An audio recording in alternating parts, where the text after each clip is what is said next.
കലിപ്പന്റെ കുറുമ്പിപ്പെണ്ണ്. രചന ലച്ചൂട്ടി ലച്ചു. അവതരണം ഷാഹുൽ മലൈ. എഡിറ്റിംഗ് ഷെരീജ് പൂനൂർ. സിദ്ധാർത്ഥ് താനാ കുട്ടി അകത്തെ ബെഡിലേക്കൊന്ന് കിടത്തു. ആള് മെന്റലി ആൻഡ് ഫിസിക്കലി വീക്കാണ്. നല്ല ശ്രദ്ധ വേണ്ട സമയം. എനിക്ക് റൗണ്ട്സ് ഉണ്ട്. പോയിക്കോളൂ അഞ്ജലി, ഞാനുണ്ട് ഇവിടെ. തളർന്നു മയങ്ങുന്ന ചാരുവിന്റെ മുഖത്ത് വിരലോടിച്ചുകൊണ്ട് സിദ്ധാർത്ഥ് മന്ത്രിച്ചു. എണ്ണപ്പാട മൂടിയതുപോലെ മറഞ്ഞ കാഴ്ചയിലും ചാരു ബലപ്പെട്ട് കൺബോളുകൾ തുറന്നു. താനിത് എവിടെയാണ്? കൈവിരലുകൾ കൊണ്ട് ആശുപത്രി വീട്ടിൽ പരതുമ്പോഴും സിദ്ധാർത്ഥ അവൾക്കരികിലേക്ക് ഓടി വന്നു. ചൂടുവെള്ളം നിറച്ചിട്ടുണ്ട്. രാവിലെ ആഹാരം പോലും കഴിക്കാതെയുള്ള നടത്തമല്ലേ? ആശുപത്രികൾ തോറും ഇത് കുടിക്ക്.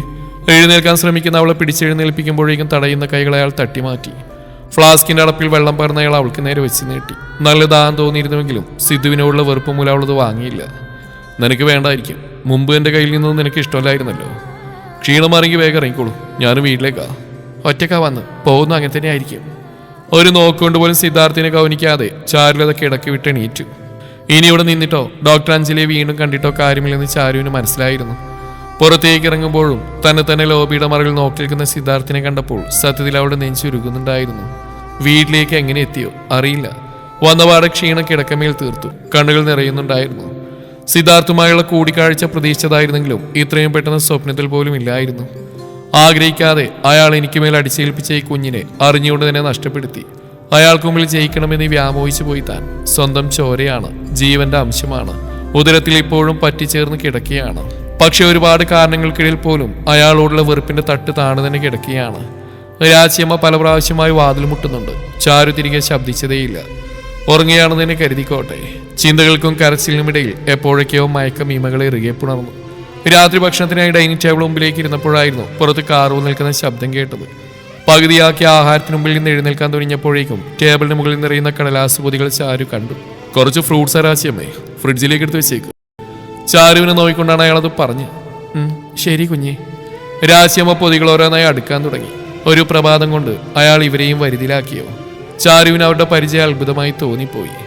ചാരുവിനെ തന്നെ നോക്കിക്കൊണ്ട് പടികൾ ഓരോന്നായി കയറി മുകളിലേക്ക് പോകുന്ന സിദ്ധാർത്ഥിനെ വീക്ഷിച്ച് രാച്ചിയമ്മ പറഞ്ഞു. മോള് ഉച്ചയ്ക്ക് വന്ന് കിടന്നതിന് ശേഷം ഈ കുഞ്ഞ് പുറത്തുനിന്ന് വന്ന്. മോള് ഉറക്കായിരുന്നല്ലോ. ഉമ്മറത്ത് എൻ്റെ അടുത്ത് വന്നിരുന്ന ഈ കൊച്ചൻ ഒരുപാട് സംസാരിച്ചു. കല്യാണം കഴിഞ്ഞതാ. ഭാര്യ പിണങ്ങിയിരിക്കുകയാണത്രേ. ഒരു ദിവസം ആരോടും പറയാതെ വീട്ടിൽ നിന്ന് ഇറങ്ങിപ്പോയെന്നാ പറഞ്ഞ്. വയറ്റിലുള്ള പെണ്ണാണ്. അതിനെ അന്വേഷിച്ചായി 2 മാസം കൊണ്ട് പാവത്തിന്റെ നടപ്പ്. എവിടെയാണെന്നറിയാതെ വിഷമിക്കുക ഈ മോൻ. അല്ലെങ്കിൽ ഇപ്പോഴത്തെ പെൺപിള്ളേർക്ക് തന്നിഷ്ടം കഴിഞ്ഞേ ഉള്ളല്ലോ എല്ലാം. താലി കെട്ടിയവനെ വിഷമിപ്പിച്ചിട്ട് അവളെവിടെ സുഗന്ധരിക്ക് പോയതാണെന്ന് ആർക്കറിയാം. അവരുടെ വാക്കിൽ നിന്ന് മനസ്സിലാവുന്നുണ്ടായിരുന്നു സിദ്ധു എന്തുമാത്രം അവരിൽ സ്വാധീനം ചെലുത്തിയിരിക്കുന്നുവെന്ന്. പരവേശത്തോടെ അവരുടെ മുമ്പിൽ നിന്ന് മുറിയിലേക്ക് ഓടിയെടുക്കുന്ന ചാരുവിനെ അപ്പോഴും സിദ്ധു മുകളിൽ നിന്ന് നോക്കുന്നുണ്ടായിരുന്നു. ഇനിയും പറയാതിരുന്നാൽ ശരിയാവില്ലെന്ന് തോന്നിയിട്ട് തന്നെയാണ് മഹിമയെല്ലാം വിളിച്ചറിയിക്കാൻ ചാരു തീരുമാനിച്ച്. ആ സിദ്ധാർത്ഥാണ് അപ്പൊ ഇതും? അവൾ ആശ്ചര്യത്തോടെ ചോദിച്ചു. ചാരു തലയാട്ടി. റെസ്റ്റോറൻറ്റിൽ അവർ ഒഴിഞ്ഞ കോണിലേക്ക് സംസാരിക്കുകയാണ് രണ്ടാളും. ഞാൻ അയാളോട് സംസാരിച്ച് നോക്കട്ടെ ചാരു, എനിക്കെന്തെങ്കിലും ചെയ്യാൻ പറ്റുമെന്ന്. എനിക്കിതിലൊന്നും ചെയ്യാനില്ല. വീണ്ടും ഒരു അഴിച്ചുപണിയിലും ബലിയാടാവാൻ എനിക്ക് വയ്യ മഹി. എന്താ ചെയ്യേണ്ടെന്നൊരു രൂപവും ഇല്ല. ഡോക്ടർ അഞ്ജലിയിൽ ഇനി എനിക്ക് പ്രതീക്ഷയില്ല. ഒരിക്കലെങ്കിലും അയാളുടെ മുമ്പിൽ ജയിക്കണം എനിക്ക്. ഇന്നത്തോടുകൂടി എനിക്ക് മനസ്സിലായി എൻ്റെ പാത ശരിയായിരുന്നെന്ന്. കുഞ്ഞിനോടുള്ള അയാളുടെ സ്നേഹം അതിൻ്റെ ഇല്ലായ്മയിലൂടെ അയാളെ തകർച്ചയാക്കി മാറ്റും ഞാൻ.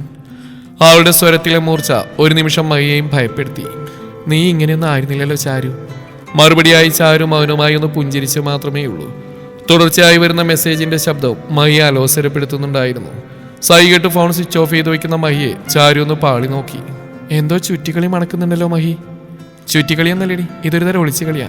ഒരർത്ഥത്തിൽ പറഞ്ഞ നിന്നെപ്പോൾ തന്നെയാണ് ഞാനും. ഒരു വ്യത്യാസം. സ്വന്തം അച്ഛനമ്മമാരിൽ നിന്ന് ആഗ്രഹിച്ചുകൊണ്ടുള്ള ഒരു ഒളിച്ചുകളി. എന്താ മഹി പ്രശ്നം? ചാരു വിഷമത്തോടെ അവൾ നോക്കി. സ്വന്തമായിട്ടൊരു കൂടപ്പിറപ്പില്ലാ ദുഃഖം ഞാൻ മറക്കുന്നത് ഈ പ്രശ്നങ്ങൾ കൂടെയുള്ളതുകൊണ്ടാ. അവയാണല്ലോ എന്നോടൊപ്പം തന്നെ എനിക്ക് വേണ്ടി ജനിച്ചത്. ഇപ്പോഴത്തെ പ്രശ്നം ഒരു വിവേകാ. വിവേക്? അതാരാ? അമ്മയുടെ ഫ്രണ്ടിന്റെ മകനാ. ഇപ്പോഴും എനിക്കൊരു വിവാഹത്തിന് താല്പര്യമില്ലെന്ന് പറഞ്ഞു ഒഴിഞ്ഞതാ. അമ്മയ്ക്ക് ഞാൻ പിടിച്ച മുകളിൽ 3 കൊമ്പെന്ന രീതിയാണെന്ന് അറിയാലോ. അയാളൊരു പെണ്ണ് കാണലിനായി ഈഫൽ കോഫി ഹൗസിൽ കാത്തിരിപ്പുണ്ട്. ചെല്ലാത്തിനുള്ള അമ്മയുടെ ശകാരങ്ങളാ നീ കേൾക്കുന്ന മെസ്സേജസ്. നിനക്കൊന്ന് പോയി കണ്ടൂടെ അയാളെ?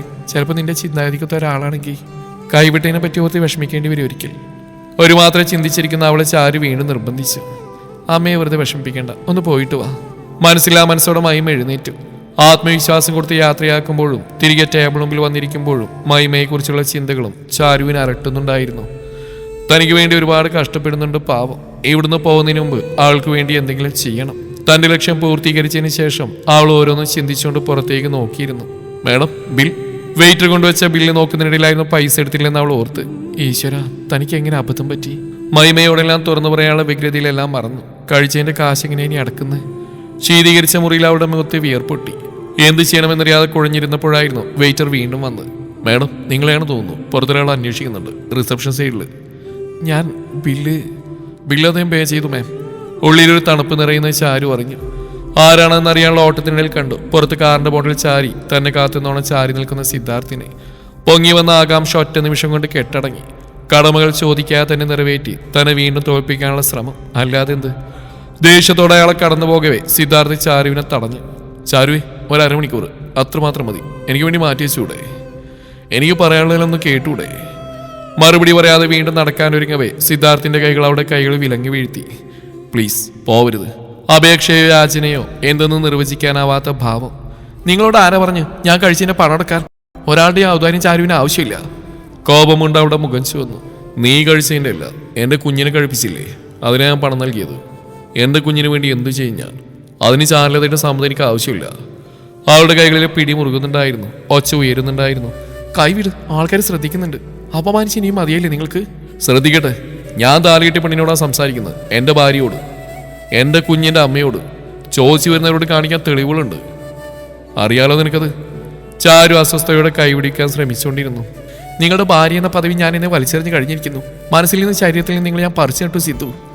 വാശിയോടെ ചാരു പറഞ്ഞു തീർത്തു. മനസ്സിൽ നിന്ന് പറിച്ചു കഴിഞ്ഞെങ്കിൽ ഇപ്പോഴും എന്തിനാടി നീ എൻ്റെ പേരോത്തിയ താലിയ സാരി മടക്കിനുള്ളിൽ ഒളിച്ച് കൂടിയിരുത്തിയിരിക്കുന്നത്? നെറ്റിക്ക് മുകളിൽ സിന്ദൂരം, അതും എൻ്റെ പേര് തന്നെയല്ലേ? ശരീരത്തിൽ നിന്ന് നടത്താൻ നിനക്ക് കഴിഞ്ഞെന്നോ? ഒരിക്കലുമില്ല ചാരു. എന്നിൽ അതേപടി നിന്റെ ഉള്ളിൽ പാകിയിട്ടുണ്ട് ഞാൻ, എൻ്റെയും നിന്റെയും കുഞ്ഞായിട്ട്. അത് പറയുമ്പോൾ അയാളുടെ മുഖത്തെ തിളക്കം ചാരുവിൽ അവജ്ഞ നിറച്ചു. നിങ്ങളുടെ കുഞ്ഞോ? ഒരു കുഞ്ഞിനെ തന്നെ അമ്മ പറയുന്ന അച്ഛൻ. ഇതിന്റെ അച്ഛന്റെ പേര് സിദ്ധാർത്ഥൻ എന്നല്ല. ഒരു പാവം പെണ്ണിനെ അവിടെ ബലഹീനതകളുമേൽ കായിക ബലം കൊണ്ട് ആധിപത്യം സ്ഥാപിച്ച് ഒരു രാത്രി മുഴുവൻ അയാൾക്ക് കീഴിൽ മനസ്സുകൊണ്ടും ശരീരം കൊണ്ടും വെന്ത് വെണ്ണീറായപ്പോ മദ്യത്തിന്റെ ആസക്തി അവളിലേക്ക് ചൊരിഞ്ഞൊഴിച്ച് അവളുടെ വ്യക്തിത്വത്തെ മൃഗീയമായി കൊന്ന ഒരു ആഭാസൻ, ഒരു രാക്ഷസൻ, അയാളാണ് ഇതിന്റെ അച്ഛൻ. ചാരുവിന്റെ വാക്കുകൾ കൊണ്ടുള്ള അഗ്നിയിൽ പൊള്ളിപ്പിടഞ്ഞുപോയി സിദ്ധു. നിറഞ്ഞു വന്ന മിഴികൾ കീഴ്പ്പോളയിലെ രോമങ്ങളെയും ഭേദിച്ച് അണപൊട്ടി ഒഴുകുമ്പോൾ സിദ്ധു പരിസരം മറന്നുപോയി. ഇരുകൈയും കൂപ്പി ചാരുവിന് മുമ്പിൽ അയാൾ മുട്ടുകുത്തുമ്പോൾ കഴിഞ്ഞുപോയ കാലം ഒരു വാൾമുന പോലെ തന്റെ മുമ്പിൽ തിളങ്ങിയാടുന്ന് ചാരു ഓർത്തെടുക്കുന്നുണ്ടായിരുന്നു. തന്റെ മുമ്പിൽ വിങ്ങിപ്പൊട്ടുന്ന സിദ്ധാർത്ഥിന്റെ രൂപം ചാരുവിലൊരു ഭാവമാറ്റവും സൃഷ്ടിച്ചില്ല. മറിച്ച് കഴിഞ്ഞുപോയ ചില ഓർമ്മകളിലേക്ക് അവളുടെ മനസ്സിനെ അത് പിടിച്ചിട്ടു. വാശി പിടിച്ച് താൻ തിരികെ പോരാൻ നിർബന്ധിച്ച് സിദ്ധാർത്ഥ് തടഞ്ഞത് ഒക്കെയും വീണ്ടും പിറക്കുന്ന നീർക്കുമിളകൾ പോലെ ഹൃദയത്തിന്റെ നീർത്തടത്തിൽ ഉരുണ്ടുകൂടി. എനിക്ക് പോണം, പോയേ പറ്റുള്ളൂ. ഒരു നിമിഷം കൂടി നിങ്ങളെ സഹിക്കാൻ എനിക്ക് കഴിയില്ല. ബാഗിലേക്ക് ഉടുപ്പുകളും മറ്റും വലിച്ചു വാരി നിറക്കുമ്പോഴും സിദ്ധാർത്ഥ അവളെ നിർബന്ധിക്കുന്നുണ്ടായിരുന്നു. അർജുൻ, അവനോടെന്ത് പറയണം ഞാൻ? ഇത്രയും സ്നേഹത്തോടൊരു ഓഫർ തന്നിട്ട് അത് നിരസിച്ചുകൂടെ ചാരു? അർജുൻ നിങ്ങളുടെ സുഹൃത്താ. നിങ്ങളുമായി ബന്ധപ്പെട്ട് ഒന്നിനോട് സമാധാനം പറയേണ്ട ബാധ്യസ്ഥത എനിക്കില്ല സിദ്ധാർത്ഥ്. അവസാനത്തെ സിബ് വലിച്ചൂരി ബാഗ് അടക്കുന്നതോടൊപ്പം ആ യാത്രയെ അവൾ കെട്ടിപ്പൂട്ടുകയായിരുന്നു. വേറെ മാർഗമില്ലാതെ നിസ്സഹായനായി തന്നോടൊപ്പം വരുന്ന സിദ്ധാർത്ഥിന്റെ പതനം അവളിൽ ഗൂഢമായ പുഞ്ചിരി വിതറി. അതോടൊപ്പം സ്വാതിയേച്ചി എവിടെയാണെന്നുള്ള പരിഭ്രമവും നിമിഷങ്ങൾ കഴിയുന്തോറും ഏറി വന്നു. വീട്ടിലേക്ക് എത്തുമ്പോഴും ജാനകിയപ്പ ആശ്ചര്യത്തോടെ രണ്ടാളെയും മാറി മാറി നോക്കി. എത്രയോ ദിവസം കഴിഞ്ഞാൽ വരുള്ളൂ എന്ന് പറഞ്ഞിട്ട് എന്താടാ പെട്ടെന്ന് പോന്നേ? ആളുടെ മുടിയിൽ തഴുകിക്കൊണ്ട് അവനോടായിരുന്നു ചോദ്യം. അത് ചാരുവിന് വയ്യായിക തോന്നി അമ്മേ. എന്തു പറ്റി എൻ്റെ കുട്ടിക്ക്? ആളുടെ നെറ്റിമേൽ പൊടിഞ്ഞിരുന്ന വിയർപ്പ് തുള്ളികൾ സാരി തലപ്പുകൊണ്ട് ഒപ്പിയെടുത്ത ജാനകിയപ്പ ആരാഞ്ഞു. മറുപടി പറയാതെ അവൾ അകത്തേക്ക് കയറി. ഇപ്പോഴും അവൾക്ക് മാറ്റമൊന്നും വന്നിട്ടില്ല അല്ലേ മോനെ? അവർ സിദ്ധാർത്ഥിന്റെ മുഖത്തേക്ക് കരുണയോടെ നോക്കി. ഒരു വിവാഹത്തിലൂടെ പരിഹരിക്കാൻ കഴിയാവുന്ന കുറ്റമല്ലല്ലോ അമ്മേ ഞാൻ അവളോട് ചെയ്ത്. അയാൾ വേദനയോടെ അവരെ നോക്കി. എൻ്റെ മോനെ, നീ എന്തിനാടാ എല്ലാ കുറ്റവും ഇങ്ങനെ സ്വയം ഏൽക്കുന്നത്? എല്ലാം അവളോട് പറയരുതോ? പറയാനൊരു അവസരം നൽകാതിരിക്കാൻ തക്കവണ്ണം അവൾ മാറിപ്പോയി അമ്മ. അല്ലെങ്കിൽ ഞാൻ അവൾ അങ്ങനെ ആക്കി. ബാക്കി സംഭാഷണത്തിന് മുതിരാതെ അയാൾ അകത്തേക്ക് കയറി. അമ്മയൊന്ന് സംസാരിച്ച് നോക്കട്ടെ അവളോട്. എന്തിന്? ഇപ്പൊ അവൾക്ക് ദേഷ്യം എന്നോടാ. വെറുതെ അതിനെ അമ്മയിലേക്ക് കൂടിയാക്കി മാറ്റണ്ട. എന്നാലും മോനെ, നീ ഇങ്ങനെ എല്ലാം സഹിച്ച് എത്ര നാൾ? ഒരു കുടുംബമായിട്ട് ജീവിക്കാനുള്ളതല്ലേടാ. കുടുംബമായിട്ട് ജീവിക്കും അവൾക്കൊരു മനസ്സതിനുണ്ടാവുമ്പോൾ. ആത്മവിശ്വാസം അയാളുടെ മിഴികളിൽ തെളിയുന്നവർ കണ്ടു. പിന്നീടുള്ള ദിവസങ്ങളുടെ ദൈർഘ്യമുള്ള ജീവിതത്തിൽ ഒന്നിനോട് യാതൊരു അടുപ്പവും കാട്ടാതെ ഒഴിഞ്ഞു മാറിക്കൊണ്ടായിരുന്നു. ഒരു സൂചി മുനയുടെ ഇട പോലും സിദ്ധുവിന് തന്റെ ഉള്ളിൽ നൽകാതെ അവൾ സ്വയം പൊതിഞ്ഞു പിടിച്ചു. ഓരോ നിമിഷവും കൂടി വരുന്ന അകലം അയാളെ ആ കുടുംബത്തിനെയും തെല്ലൊന്നുമല്ല വിഷമിപ്പിച്ച് ചേച്ചിയുടെ കുറവ് നികത്താനായി തന്നെ നൽകിയ അച്ഛനോടും അമ്മയോടും പോലും അവൾക്ക് വെറുപ്പായി തുടങ്ങി. ഒരാളൊഴിച്ച് മുത്തശ്ശനോടുള്ള ഫോൺ വിളിയായിരുന്നു അവളുടെ ആശ്വാസം. ഒട്ടും പറ്റുന്നില്ല എങ്കിൽ നീങ്ങി മുത്തശ്ശനടുത്തേക്ക് വായോ മോളെ. സ്നേഹത്തോടെയുള്ള ആ വിളി അവൾ കണ്ണീരോടെ കേട്ടു. വരും മുത്തശ്ശ, സ്വാദേശി എവിടെയാണെന്ന് അറിഞ്ഞാലുടൻ ഈ ബന്ധം ഉപേക്ഷിച്ച് വരും ഞാൻ എന്നേക്കുമായി. ഫോൺ വിളിച്ച് തിരിഞ്ഞു നിന്നപ്പോൾ കണ്ട സിദ്ധാർത്ഥിനെ. എല്ലാം നീ തീരുമാനിച്ചല്ലേ? ഒന്നുമിണ്ടാ മുറിവിട്ട് പോകുന്നവൾ. അപ്പച്ചി ഒരു കാര്യം പറഞ്ഞ മോൾ അനുസരിക്കുകയോ? ഒരു വൈകുന്നേരം അവളുടെ തലമുടിയിൽ കാച്ചി എണ്ണ തേച്ചുകൊണ്ടിരിക്കവെയായിരുന്നു അപ്പച്ചിയുടെ ചോദ്യം വന്ന്. അവൾ ആലസ്യത്തോടെ വെറുതെ മൂളി കേട്ടു. ഒന്നും പറഞ്ഞ് മനസ്സിലാക്കി തരേണ്ട ആവശ്യമില്ല എൻ്റെ കുട്ടിക്ക്. വിവരവും വിദ്യാഭ്യാസം എന്നെക്കാളുണ്ട് മോൾക്ക്. പക്ഷേ അനുഭവം കൊണ്ട് പറയട്ടെ, കൈവെള്ളയിലുള്ളപ്പോൾ നമുക്ക് വിലയറിയാൻ കഴിയില്ല. ചെറുവിരൽ പോലും അടർന്നു പോകുമ്പോഴാ അതില്ലാത്തതിൻ്റെ കുറവ് ബാക്കി വിരലുകൾക്കൊന്നും നികത്താനാവില്ലെന്ന് അറിയാൻ പറ്റുക. നിന്റെ ജീവിതത്തിൽ ഇപ്പോൾ സിദ്ധുവിനെ കഴിഞ്ഞ മോളെ മറ്റെന്തുള്ളൂ? അവൻ മാത്രമേ കാണൂ കുട്ടി. നിനക്ക് ജീവിതാവസാനം വരെ ഒരു കൂട്ടായി. പ്രായത്തിൻ്റെ എടുത്തിയാട്ടത്തിൽ അവനൊരു വഞ്ചന നിന്നോട് കാട്ടി. അത് നിനക്ക് ക്ഷമിക്കാനാവില്ലേ മോളെ? എല്ലാം മറന്ന് അവൻ്റെ കൂടെ നീ ജീവിക്കാൻ ശ്രമിക്കെങ്കിലും ചെയ്യൂ. സാധ്യമില്ല അപ്പ. എവിടെയാണെന്നറിയാത്തൊരു കൂടെപ്പിറപ്പ് ഒരു വേദനയായി കിടക്കും തോറും അതിന് കാരണം സിദ്ധു ആയിരിക്കുന്നിടത്തോളം അയാളുടെ ക്ഷമ എനിക്ക് പറ്റില്ല. എടുത്തടിച്ച പോലെയായിരുന്നു ചാരുവിൻ്റെ പ്രതികരണം. തട്ടിത്തൂയിപ്പോയ എണ്ണ തുടക്കുന്നതിനിടയിൽ അവരുടെ കണ്ണീർ പൊഴിഞ്ഞ്. അപ്പോഴും അവർ മുഖമുയർത്താതെ പറയുന്നുണ്ടായിരുന്നു, അറിയാത്ത പാതകത്തിന് എൻ്റെ കുഞ്ഞിനെ ശിക്ഷിക്കല്ലേ മോളെ. അവൻ പാവ. എല്ലാ ഉള്ളിലിട്ട് നെഞ്ച് നീറ്റുന്നു എന്നൊരു തെറ്റ് മാത്രമേ അവൻ ചെയ്യുന്നുള്ളൂ. തുടരും ഈ കഥയുടെ ബാക്കി ഭാഗം നാളെ ഇതേ സമയം.